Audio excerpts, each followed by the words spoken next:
ఈరోజు సందర్భంగా ఒక పుస్తకం కూడా తీసుకురావడం జరిగింది. ఆ పుస్తకము సాయిబాబాను అభిమానించి సాయిబాబా మార్గానికి సమ్మతం పలికే చాలామంది ఉద్యమ సహచరులు, ఆయనను అభిమానించే యువకులు చాలామంది వ్యాసాలను రాసి ఉన్నారు. ఆ వ్యాసాలు తెలుగులో వచ్చినాయి. వాటిని ఇంగ్లీష్లో తీసి హీ హూ డిఫైడ్ డెత్ అనే టైటిల్తో ఈ బుక్ రిలీజ్ కూడా ఉంటుంది. సాయిబాబా ఆయనను గుర్తు చేసుకుంటేనే ఒక గంభీరమైన ఉద్వేగభరితమైన ఎన్నెన్నో జ్ఞాపకాలు, ఆ జ్ఞాపకాలన్నీ నెమరు వేసుకోలేం. కానీ ఆయన జీవితం, ఆయన నడిచిన దారి, ఆయన అనుభవము, ఆయన భావజాలము మనకొక మార్గదర్శకంగా ఉంటుంది.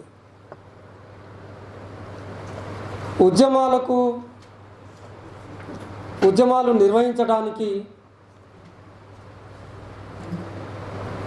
ఎంత పట్టుదల కావాలి అనేది నిరంతరం మనకున్న సమయంలో ఉద్యమాల గురించి మాత్రమే ఆలోచించాలి, మాట్లాడాలి, సంభాషించాలి, సహచర్యం చేయాలి, కలుపుకు రావాలి అని 24 గంటలు ఆలోచించే వ్యక్తి సాయిబాబా. ఆయన జీవితమే ఉద్యమకారులకు ఒక మార్గదర్శకం. ఆయన అంకిత భావం, ఆయన కమిట్మెంటు మనందరికీ అనుసరణీయం.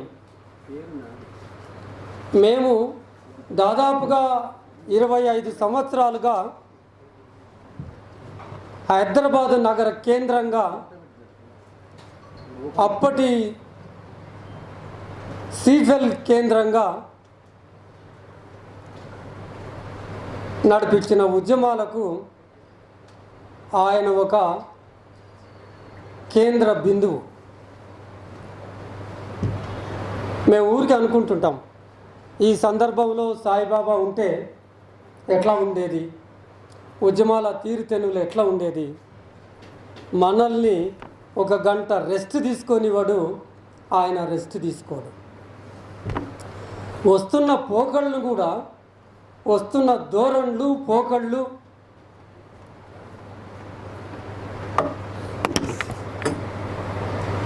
తేడాగా ఎక్కడైనా కనబడితే అప్పటికప్పుడు ముఖం మీద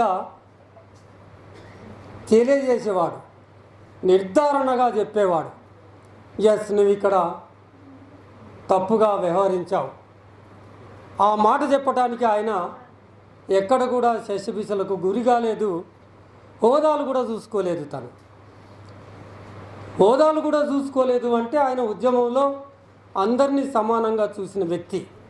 అందరూ కలిస్తేనే, చిన్న పెద్ద లేకుండా అందరూ కలిస్తేనే ఉద్యమం అనేది ఒక సరైన రీతిలో నడుస్తుంది అనేది, ఎప్పటికప్పుడు చెడును అరికట్టాలనేది ఆయనకు ఒక దృఢమైన సంకల్పం.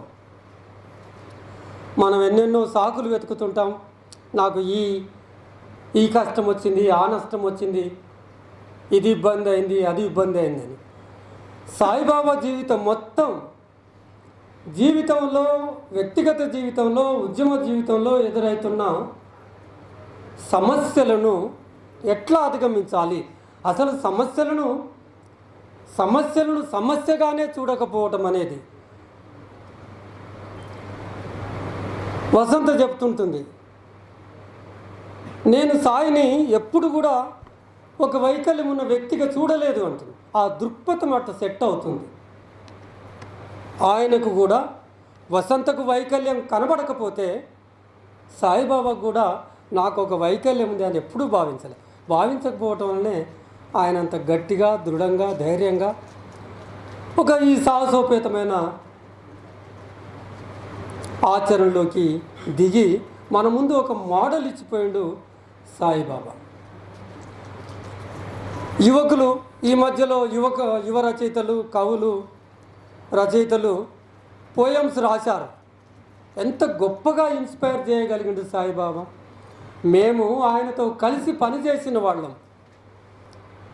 సాయిబాబాను ఎప్పుడూ ప్రత్యక్షంగా చూడని వాళ్ళు కూడా రాసి, ఆ చరణ్ ఇక్కడే ఉన్నాడు, ఆయన ఆధ్వర్యంలో ఒక యువ రచయితలు, కవులందరూ కలిసి ఒక పోయట్రీని తీసుకొచ్చాడు. అంటే మరణానంతర జీవితం అనేది, ఉద్యమకారునికి మరణం లేదనేది మనకు కళ్ళెదుట కనబడుతున్న ఉదాహరణ సాయిబాబా.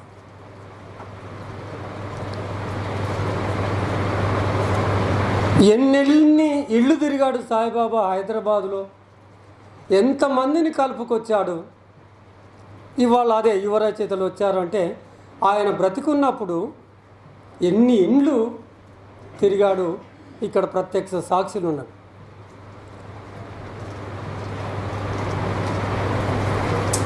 ఒకరోజు సెంట్రల్ యూనివర్సిటీకి వెళ్ళి బస్టాండ్లో, మేదీపట్నంలో బస్టాండ్లో బస్సు కోసం ఎదురు చూస్తూ కూర్చున్న ఆ సందర్భంలో ప్రొఫెసర్ తిరుపతి కుమార్ ఇక్కడే ఉన్నాడు.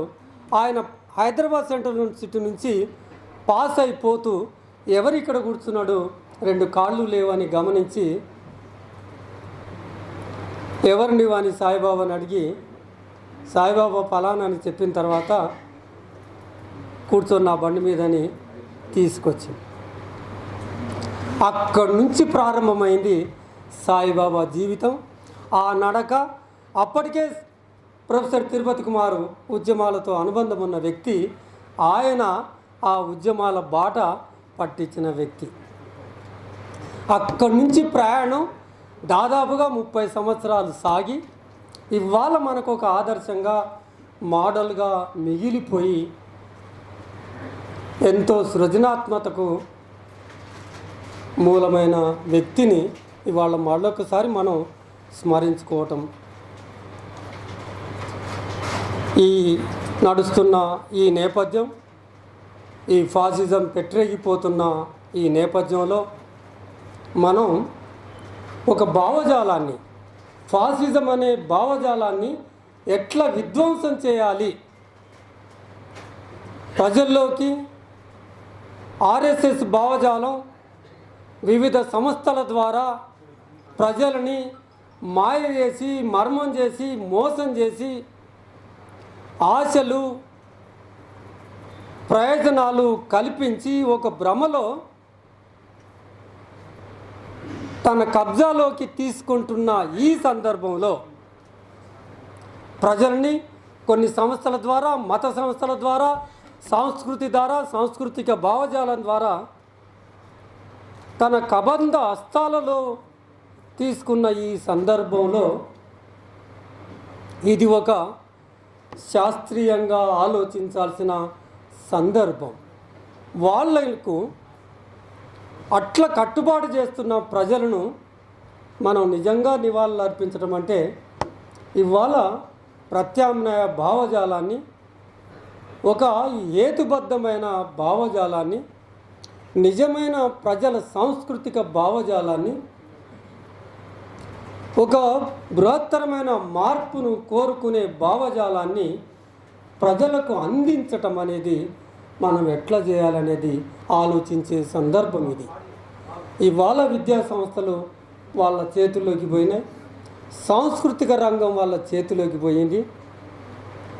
ఒక మతం దేవాలయాల ద్వారా ప్రజల్ని కట్టిపడేస్తున్న ఈ సందర్భంలో భయం అనుకోండి, భ్రమలు అనుకోండి, మాయ అనుకోండి, మర్మం అనుకోండి, మాయాజాలం, వీటన్నిటి ద్వారా కట్టుబడి చేస్తున్న ఈ సందర్భంలో ప్రజలను మరింత జాగృతం చేసి మరింత చైతన్యం చేసి నిలబెట్టి ఆ ఆధిపత్య వర్గాల భావజాలాన్ని విధ్వంసం చేయాల్సిందిగా సాయిబాబా నిరంతరం మనకు బోధించేవాడు. ఆ పనిని మనం ఇవాళ ముందుకు తీసుకుపోవాలని మరొక్కసారి గుర్తు చేసుకోవటం కోసం ఏర్పాటు చేసుకున్న ఈ సందర్భంలో అయితే నేను ఇందాక చెప్పినట్టుగా బుక్ కూడా తీసుకురావడం జరిగింది. వ్యాసాలతో కూడుకున్న వ్యాసాల సంకలనం తీసుకొచ్చాం. ఆ వ్యాసాల సంకలనాన్ని మొదలు ఆ సంకలనం రిలీజ్ చేద్దాం, ఆ పుస్తకాన్ని విడుదల చేసుకుందాం.